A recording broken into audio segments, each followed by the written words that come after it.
آقا کریم بیٹھے تھے کہ ایک شخص آیا، صحابہ فرماتے ہیں آثارِ سفر اس کے بدن سے حویدہ نہیں تھے، سفید لباس پہنا تھا، سیاہ اس کے بال تھے، اور وہ مدینے کا رہنے والا نہیں تھا لیکن مسافر لگتا نہیں تھا، اور حضور کے سامنے وہ دو زانو ہو کے بیٹھ جاتا ہے اور حضور سے مختلف سوال کرتا ہے، اور جب آقا کریم اس کو جواب دیتے ہیں تو وہ کہتا ہاں بالکل آپ نے سچ کہا۔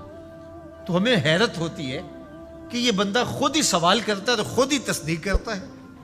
خیر جب وہ چلا گیا تو حضور نے کہا عمر جانتے ہو یہ شخص کون تھا؟ تو کہا حضور اللہ اس کے رسول جانتے۔ تو آقا کریم نے فرمایا کہ یہ جبریل تھا جو تمہیں تمہارا دین سکھانے آیا۔ تو جبریل نے جو ہمیں دین سکھایا، جو سوال کیا، ان میں سے ایک سوال جبریل نے یہ کیا مل احسان، حضور احسان کیا ہے؟ حضور نے ارشاد فرمایا کہ احسان یہ ہے ان تعبد اللہ کأنک تراہ، احسان یہ ہے کہ اللہ کی عبادت اس طرح کرے کہ گویا تو اسے دیکھ رہا ہے، اس انداز سے اللہ کی عبادت کرے۔ فَإِن لَمْ تَكُنْ تَرَاهُ فَإِنَّهُ يَرَاكَ، اور اگر یہ کیفیت تیری پیدا نہیں ہوتی کہ تو اس کو گویا دیکھ رہا ہے تو اس کیفیت میں ڈوب جا کہ وہ تجھے دیکھ رہا ہے۔ اللہ اکبر۔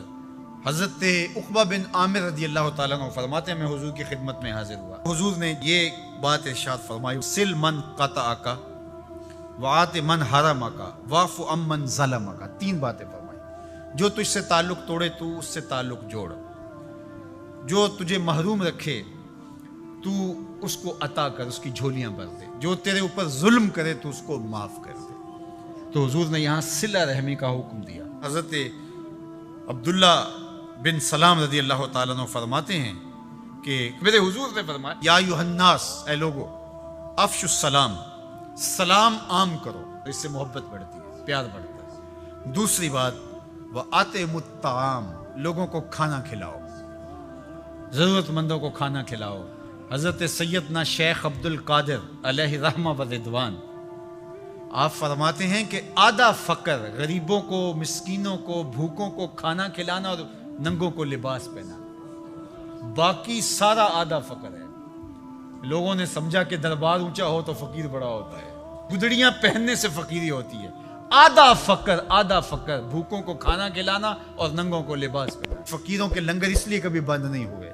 بلے شاہ بولے اٹ کھڑکے دکڑ وجے تتا ہوئے چلا، آن فقیر کھا کھا جاون راضی ہوئے بلا، فقیر اس میں خوش ہوتے ہیں۔ یہ فقیروں کا نظام حضور کی احادیث کا خلاصہ ہے۔ کہا کہ افشوا السلام، سلام کو عام کرو، وَأَطْعِمُوا الطَّعَامَ، اور لوگوں کو کھانا کھلاؤ، وَصِلُوا الْأَرْحَامَ، اور رشتہ داروں کے ساتھ سلوک اچھا کرو، صلہ رحمی کرو، اور چوتھی بات وَصَلُّوا بِاللَّيْلِ وَالنَّامُ النِّيَامُ، لوگ سوئے ہوئے ہوں تم مصلی بچھا لو، لوگ رات کو سو رہے ہوں اور تم اٹھ کے مصلی بچھا، تہجد پڑھو۔ اللہ اکبر۔ اس وقت اللہ کی اتنی رحمتیں بندے پہ برستی ہیں، اگر بندے کو پتہ چل جائے تو سجدے سے ساری نہ اٹھائے۔ تدخل الجنت بسلام، تم سلامتی کے ساتھ جنت میں داخل ہو جاؤ گے۔ چار کام کر لو جنت تمہارے نام ہوئی۔ کیا؟ سلام عام کرو، یہ کوئی اوکھا کام ہے؟ مول لگتا ہے، کوئی بل آتا ہے؟ دوسری بات وَأَطْعِمُوا الطَّعَامَ، لوگوں کو کھانا کھلاؤ جتنی تمہاری گنجائش ہے۔ میرے حضور نے فرمایا تھوڑا سا پانی زیادہ ڈال لیا کرو اور شوربے کی پیالی ہمسایوں کے گھر بھیج دیا کرو۔ اپنا کھانا تو پکاتے ہی ہو، تھوڑا سا زیادہ پکا لیا کرو، ایک آدمی کا روز زیادہ پکا لیا کرو، اگر زیادہ گنجائش ہے تو زیادہ پکا لیا کرو۔ تیسری بات وَصِلُوا الْأَرْحَامَ، صلہ رحمی کرو، رشتہ داروں کے ساتھ سلوک اچھا کرو۔ ہم کہتے ہیں کوئی اینٹ مارے گا تو ہم جواب میں پتھر دیں گے، کوئی ایک قدم پیچھے ہٹے گا ہم 10 قدم پیچھے ہٹیں گے۔ میرے حضور نے فرمایا نہیں، 10 قدم پیچھے نہیں ہٹنا، وہ جتنا مرضی پیچھے ہٹے تم آگے بڑھو۔ اللہ اکبر۔ آخری بات حضور نے فرمائی جب لوگ سو رہے ہوں تو تم آغوش نیند میں پڑے ہوئے لوگوں کو چھوڑ کے اللہ کے حضور سجدہ ریزیاں کرو۔ میرا اور آپ کا وجود اگر اللہ کی مخلوق کے لیے نفع کا سبب نہیں ہے تو پھر ہماری زندگی کا کیا فائدہ؟ میں اپنے خاندان میں نفع بخش نہیں ہوں، آپ اپنے خاندان میں نفع بخش نہیں ہیں، آپ اس معاشرت کے لیے خیر کا سبب نہیں ہیں، میں اس معاشرت کے لیے خیر کا سبب نہیں ہوں، اس ملک کے لیے، اس قوم کے لیے، انسانیت کے لیے میں اگر خیر کا سبب نہیں ہوں تو مجھے سوچنا چاہیے کہ میں کہاں کھڑا ہوں، میں اشرف المخلوقات کیسے کہلاؤں گا۔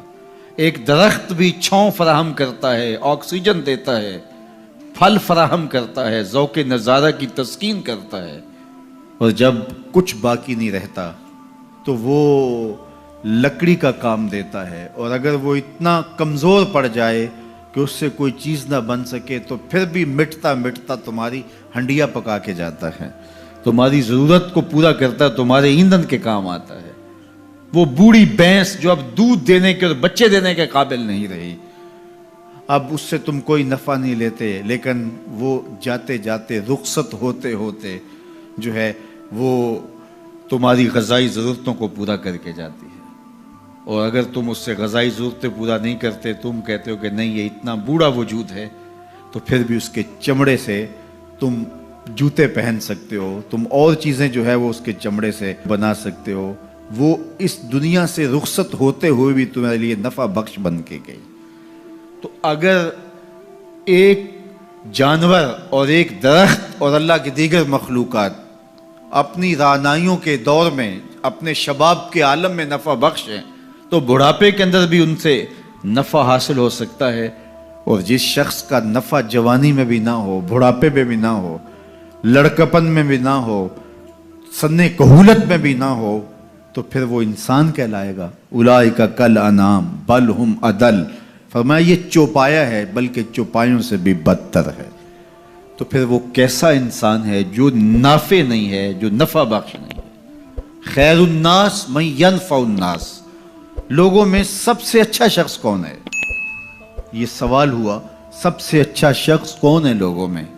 تو جواب ارشاد فرمایا جو لوگوں کے لیے نفع بخش ہے، جس کا وجود راحت کا سبب ہے، جس کو دیکھ کے دکھ بھول جائیں، جس کو مل کے زندگی اچھی لگنے لگ جائے، جس کی چھاؤں میں بیٹھیں تو آسودگی ہو، زمانے کی کڑی دھوپ سے بچ جائیں، جس کا وجود رحمت بخش ہو، جو لوگوں کی ہدایت کا سبب ہو، جو لوگوں کے لیے خیر کا ذریعہ ہو۔